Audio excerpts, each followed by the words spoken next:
Hello, hello, hello, hello. Remember, Susan on one planet and Walter on another planet. And Susan sends electromagnetic radiation towards Walter. But Susan's planet is having a high speed. Remember? Here's Susan's planet, here's Walter's planet. Susan is sending electromagnetic waves to Walter with a frequency measured in her reference frame of f0. The planet moves with 1/3 the speed of light in the direction of Walter. Walter will receive a higher frequency given by this relationship, and we have used this relationship in previous problems. In our case, since beta is 1/3, the frequency that Walter will receive is 1.4142 times higher than f0. The frequency increases, therefore the wavelength decreases. Wavelength decreases when f increases, and we call that blue shift. To show you the incredible symmetry, which is very characteristic for special relativity, if Susan looks at Walter's heart has a frequency of 1 Hz, 60 beats per minute. And every time that it beats, it sends a short radio pulse to Susan. And when Susan looks at those pulses, when they arrive, she will see that Walter's heartbeat is higher than 1 Hz, 1.4142, that same factor. If Walter looks at Susan's heartbeat, and Susan's heartbeat is also 1 Hz, then he also receives a higher frequency, the same amount higher. So Walter will also see that Susan's heart is beating at this frequency. Now you may ask a reasonable question, why do they look at each other's hearts so often? Well, they did that often enough to get romantically involved at a very, very long distance from each other, because the two planets are far away from each other. Luckily, there came a time that Susan went to Earth, we met, and believe it or not, we're now married. Susan is my wife. What does that prove? Physics works. Okay, so the question now is, what is the frequency that Walter will receive if Susan radiates f0 and the planet doesn't move in this direction but at an angle theta with that direction? I will first make an attempt to give you a little bit more insight in this relation. And already, when I posted the problem, I already gave you a very strong hint that there are two factors involved. One is classical reasoning, I will do that again, but the other one is Einstein's special theory of relativity, that is his time dilation. So let's take a look at it.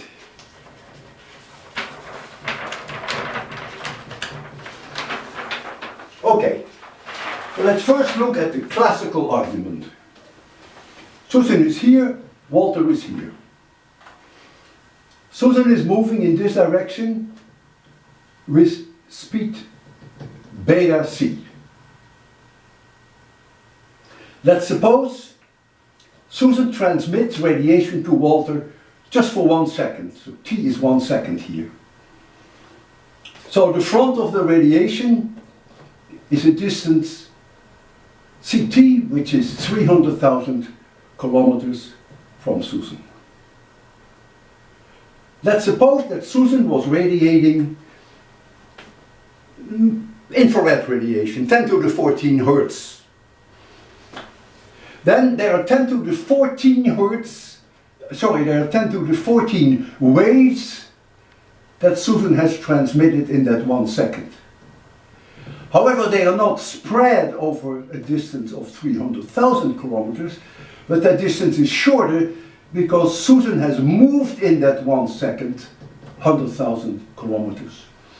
And so those 10 to the 14 waves are now packed, squeezed into an area which is 1 minus beta times 300,000 kilometers. And that means that when that comes to Walter, he will hear a higher frequency, and that's obvious that the frequency that he will hear is f0 divided by 1 minus beta, and in our case, since beta is 1/3, this would be 1.5.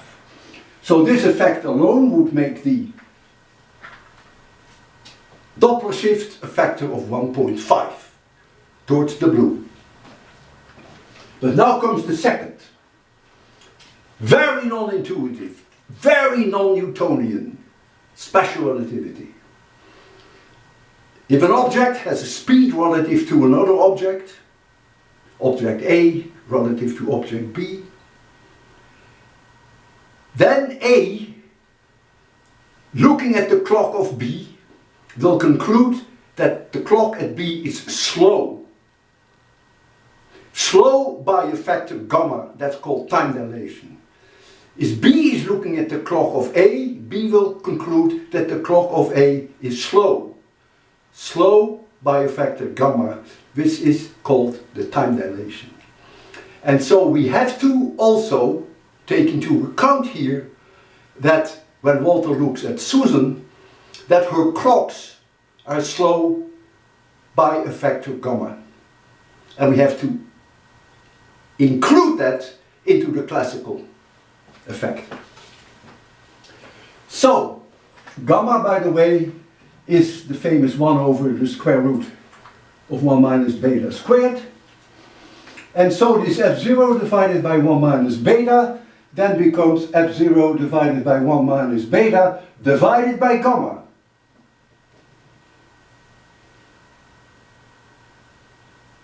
If you put gamma into this equation, then you'll get this result. This is exactly the result that we had before. Check that, give that 10 seconds. This is equivalent with that. And so both equations work only if the angle theta is 0 degrees. Now we can introduce another classical argument. And that argument is the following. If the speed from Susan to Walter is v in this direction, then the radial speed at which she approaches Walter is v times the cosine of theta. So all we have to do now, we leave the time dilation right there, we will replace beta by beta cosine theta. And that then will give us the relativistic Doppler shift for any value of theta. Let's first put in theta is 0, because we already know the result, right? So you ready?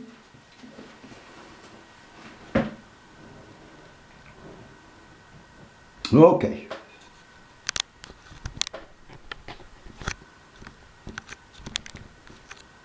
Yeah, you should be able to see it now. So, this beta is 1/3, gamma is 1.0607.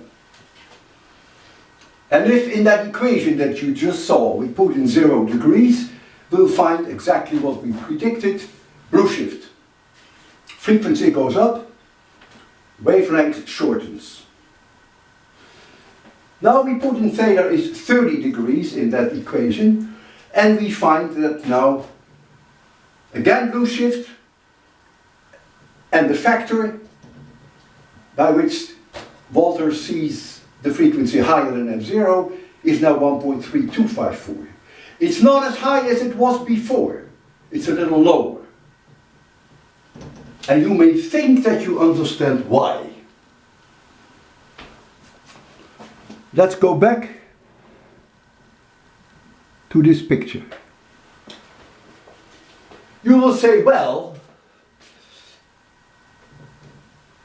if this angle is 0 degrees, then the radial speed to Walter is 1/3 the speed of light. But now the radial velocity in Walter's direction is lower than 1/3 v. So you would expect that the amount of blue shift would be less. Yes, that seems like a reasonable argument, but I'll show you shortly that it may be the wrong argument. At the very best, you have to say it's completely incomplete, that argument. It's accidentally right. You ready? So, we're going back to where we were. And so now we're going to make the angle 90 degrees. You would have to agree that if our previous argument was correct, that when the angle is 90 degrees, there is no radial component anymore between Susan and Walter. It's 0. So, when the angle is 90 degrees, the cosine of that angle is 0. If the cosine of that angle is 0, then the relativistic Doppler effect is simply F0 divided by gamma. Because the term 1 minus beta cosine theta becomes 1. And so the entire effect of the Doppler shift is now only the result of time dilation, of nothing else. And when you work this out, you will see that F is now lower than F0. So there is a redshift. That's obvious, because time dilation always works in the direction of redshift. It always makes clocks tick slower. So now you've seen that blue shift, but at 90 degrees it is redshift. That effect has a name which I think is a misnomer. It's called transverse Doppler shift. Doppler shift at an angle of 90 degrees is transverse Doppler shift. So this opens the possibility that you can ask yourself the question now, at what angle of theta is gamma times 1 minus beta cosine theta 1? If that's the case, then there is no redshift and no blue shift. There is no shift at all. You can work this out. It'll take you 30 seconds and you'll find that theta is a little larger than 80 degrees. Isn't that amazing? So even though there is now a radial component in the direction from Susan to Walter, no blue shift, no redshift. If you go a little bit higher angle of 90 degrees, you actually do get a redshift.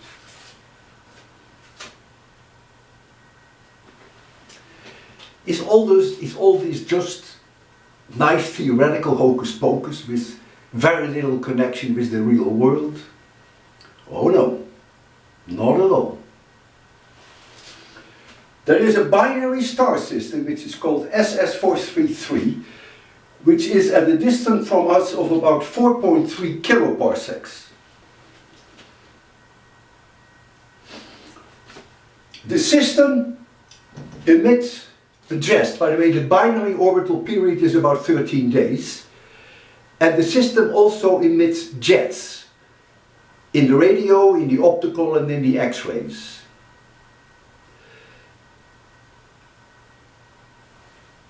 And the jet is precessing. The period of precession is about 162 days. There are times that when we look at that system from Earth, that we do know with certainty that the direction of the jet is at 90 degrees angles to the direction that we look at it. You should Google SS433 and learn more about that. So take my word for it, there are moments, there are times that we are sure that the angle between the direction of the jet, this is the direction of the jet, and our looking is 90 degrees. And when that happens, we see a redshift in the helium emission lines. They are very discrete lines of which we know the exact frequencies from measurements on Earth. And they are shifted to longer wavelengths. We call that redshift. And they are longer than in our rest frame by a factor 1.037. In other words, you can also say the frequency has become shorter. That comes, the wavelength becomes longer. So the frequency has become shorter by this factor. And so that factor then can only be transverse Doppler shift, which is gamma. And so you can now calculate what beta is, because you know gamma. And you find that beta is about 0.26. So the speed of the material in those jets is a little larger than a quarter of the speed of light. That's the real world.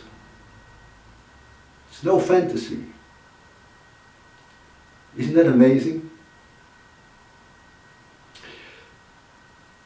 I think today is April 18. I don't even know when, 2018 by the way, I don't know when I will post this problem. It may be in May, it may be in June, but I can't wait to see your answers.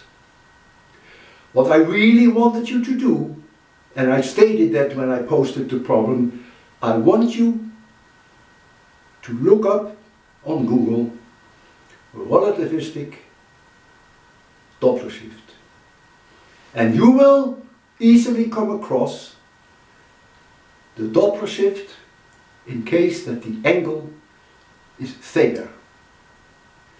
They may even show you a derivation. Maybe not as simple as the one I gave, but in any case, once you have that equation, you will find the answers to my question, the 30 degrees and the 90 degrees. That's not cheating. That's what I wanted. I wanted you to learn about relativistic Doppler shift, not only at 0 degrees, which is approaching, and at 180 degrees, which is receding. I wanted you to appreciate it at any angle. So now you know. Isn't that nice? The time dilation will always try to get redshift. But the classical argument, if someone is approaching you, will always try to make it blue shift. And at 90 degrees, the redshift wins. And at 80, I think 0.12 degrees, neither one of them wins. It's stalemate. But that value is lower than 80 degrees, always the blue shift wins. If you have learned about relativistic Doppler shift, you are the winner. You've won. And that's what I want. That's my goal. Take care. Have a nice day. And I'm sure if you really have digested this, that you want to be friends with me. I certainly want to be friends with you.